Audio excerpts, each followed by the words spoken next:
नमस्कार, मैं डीके शर्मा। मेरे चैनल में आपका बहुत बहुत स्वागत है। अभी मैं मिथिला में हूँ और मेरा जन्म भी मिथिला में हुआ है और मुझे गर्व हो रहा है। मैं गर्व महसूस कर रहा हूँ कि मैंने मिथिला में जन्म लिया है। अब मैं बात करता हूँ मिथिला की। जैसा कि आप देख रहे हैं, कितना ही मनोरम दृश्य, हरी हरियाली। ये दृश्य आप देख रहे हैं मेरे पीछे, जो बैकग्राउंड में आप देख रहे हैं, कितना जबरदस्त दृश्य दिख रहा है। ये मिथिलांचल है। मैं ये नहीं कह रहा हूँ कि मिथिला में ही सिर्फ ऐसा दृश्य होता है। मैं इस समय गांव में हूँ, मिथिलांचल के गांव में हूँ। गांव का दृश्य वाकई सुंदर होता है, मनोरम होता है। और गांव का दृश्य उस समय देखने में और बेहतर लगता है जब बारिश हुई रहती है। बारिश के ठीक बाद आप गांव का लुत्फ उठा सकते हैं।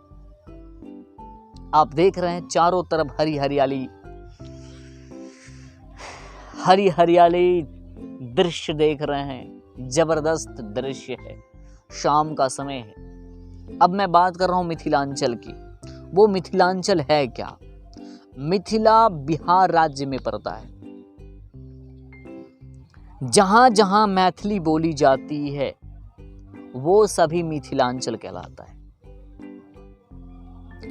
मिथिलांचल बिहार राज्य में पड़ता है, या यूं कहे तो नेपाल का कुछ अंश भी मिथिला में ही पड़ता है। जनकपुर की बात करें, जनकपुर भी मिथिला में ही पड़ता है। राजा जनक जी जहां के राजा हुआ करते थे।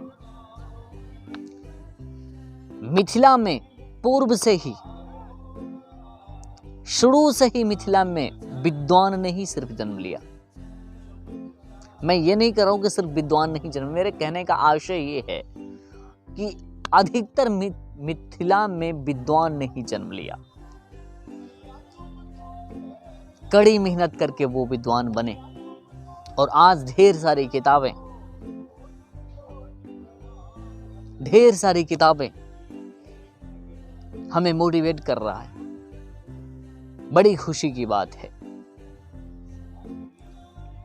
मिथिलांचल वो धरती जहां माता सीता, जगत जननी माता सीता ने जन्म लिया।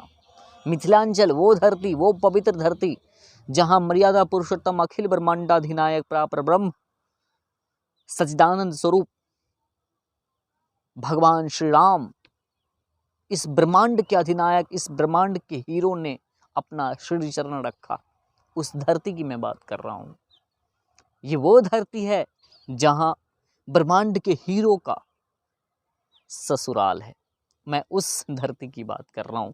हमारे यहाँ अपने मिथिला में मैथिली भाषा बोली जाती है। बहुत ही पवित्र भाषा है, बहुत ही मीठी भाषा है। अभी आप ये नहीं कहना, आप ये कभी मत कहना कि मैं मिथिला में हूँ, मैं अपनी भाषा की तारीफ करता हूँ। ऐसी बात नहीं है।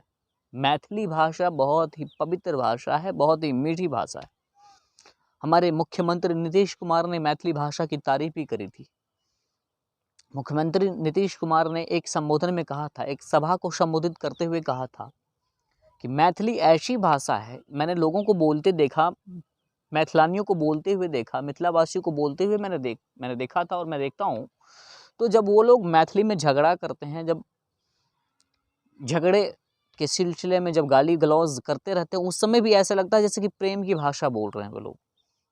हमारे मुख्यमंत्री भी तारीफ कर रहे थे। और शास्त्रों में भी मैथिली भाषा का उल्लेख किया गया है।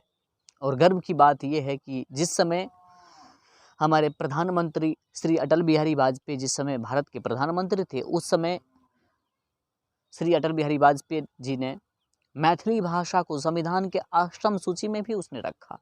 गर्व की बात है। तो मैं उस मिथिलांचल से हूँ जहाँ जगत जननी माता सीता ने जन्म लिया। मैं उस मिथिलांचल से हूँ जहाँ ब्रह्मांड के हीरो श्री रामस्थ भगवान ने अपना श्री चरण रखा। मैं उस धरती की बात कर रहा हूँ। मिथिलांचल में बहुत सारे ऐतिहासिक स्थल भी है जिसके पीछे कई कहानियां हैं। जैसे मैं बात कर रहा हूँ दरभंगा महाराज की बात कर रहा हूँ, मैं बात कर रहा हूँ राजनगर राज पैलेस की बात कर रहा हूँ, बली राजगढ़ की बात कर रहा हूँ, उच्चैठ भगवती स्थान की बात कर रहा हूँ, जहाँ बाबा कालिदास ने जिस पेड़ पर बैठे थे, जिस डाली पर बैठे थे उसी डाली को काट रहे थे। वो वही धरती है मिथिलांचल का बेनीपट्टी। महाकवि बाबा कालिदास जी, उसके पीछे भी ढेर सारी कहानियां हैं। मैं उस कहानी को किसी अगली वीडियो में मैं चर्चा करूंगा।